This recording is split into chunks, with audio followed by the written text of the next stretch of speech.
Hey guys, how are you? So let's talk about software development, a real world situation I recently faced. Well, just yesterday, in fact. So I was on a conference call yesterday with one of the districts I deal with. They have 27 schools and they use StudioWeb. They've been using StudioWeb for several years now.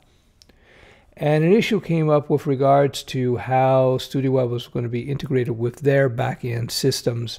And that was the whole point of the conversation. That's one of the big things that you're going to find in software development, especially when you start working with larger institutions, is that there's going to be the issue of integration. Integration is a big headache because there's no real standards out there. Well, there's a whole bunch of standards. And you will find that different clients will have different standards and different protocols. And your job is to decide how you're going to better or best integrate your systems with their systems, because their back-end administration, their DBAs, et cetera, their system admins, they're going to want to have some sort of seamless integration to save them headaches. So I have a situation with this particular client where there may be there's like twice a year where something has to be done manually because there's not a 100% integration with StudioWeb 3 and their backend. But it's enough of an issue that they called a meeting with their people. It's like 6 of us all together. It's all done on the web, of course.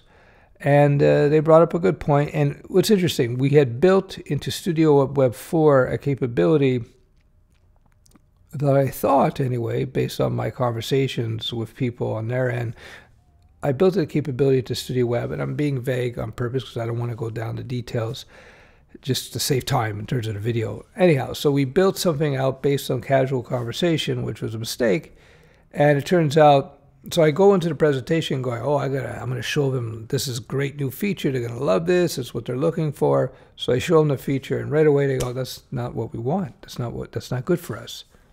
I go, really? Okay. So then they proceeded to explain exactly what they needed. And, just like a 5-minute conversation, I realized, oh, okay, that's what you need to have done. Fortunately, what we need to do to integrate with their systems is not such a big deal. And it's not such a big deal because of StudioWeb 4. One of the main reasons we decided to do a rewrite of StudioWeb from scratch was to have a very clean backend, a very clean architecture, so that it was much easier for us to make changes and add new components and integrate with third-party systems. The old StudioWeb, because the use case wasn't initially understood, when we first started building StudioWeb, when I first architected it about 7-8 years ago, it was all based on what was in my mind. It was not based on having dealt with schools at that time. In fact, when I built the first StudioWeb, I wasn't sure if we were going to deal with schools, if it was going to be just for the general public, or if it was going to be for other types of institutions. I wasn't sure. When we got the first version of StudioWeb up, like the late beta version 1, we got approached by a couple of schools, which surprised us, to be honest with you, that, even though we weren't marketing to the schools. And from there, it sort of just progressed that way, picked up more and more schools and districts, and we modified the application and the structure of everything accordingly. So anyhow, code base gets messy over the years, different developers, shifting use case. It's the way it is. Now that I have intimate knowledge in terms of what the schools need and what people need in terms of a highly effective code training platform, when you're building an app, you have to decide what the use case is. That's the key thing about building applications, whether it be web apps, whether it be mobile apps. Oh, by the way, I'm going to have some news on Flutter. Flutter 1.2 came out, and it's growing, I think, even faster than I thought. Anyhow, yeah, when you're building an app, you have to, first and foremost, get a handle on, figure out what the use case is for that app, understanding what your clients need for the app to do. I even know that's the right sentence. Your app you have to know exactly what the app needs to do so that your clients are happy. And that always comes with domain knowledge of the domain. I talk about this. I've mentioned this in other videos many times. So there you go. And that's kind of ties into, actually, going off on a tangent here, that ties into social skills and written skills and verbal skills, communication skills.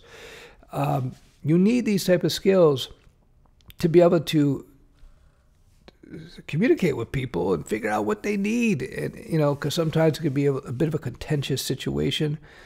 And I remember I got an email a couple of days ago, I think it was, from somebody saying that they were having trouble advancing in their career because they didn't have the ability to communicate well. What can they do? They asked, what can we do to communicate better? Right? What can we do to practice communications? I should do a dedicated video on that. But at the end of the day, writing actually is a start. You write, simplify your writing, try to get to the point concisely and clearly. Writing actually helps you organize your thoughts, and this will translate into your ability to speak. Another thing you can do is, if you trip up on your words when you speak a little bit slowly. Speak 25% slower, 10% slower, so that you can consider your words before you actually say anything, so you don't stutter so much. That's another thing.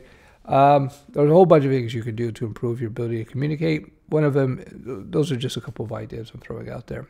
So we built out a feature in the system based on an expectation of what they would want. And it turns out it wasn't that at all. And what they want is actually simpler in many respects than what we actually built. Anyhow, not a huge issue. Probably some development time lost because that feature we built out for that district, I don't know how many others would use it. Might be. We'll keep it there. But again, right away, we have a brand new code base based on intimate knowledge of the use case. And already we're starting to see the first feature that was implemented. And it turns out it may not be needed. In fact, the user wants another feature that's similar, but not exactly the same. So that's just the nature of development. So communications, huge expectations of shifting requirements, or shifting expectations of requirements, I think is a more accurate way of saying it. And yeah, after all these years, still happens. So that's it for this video. I hope you enjoy. Bye-bye.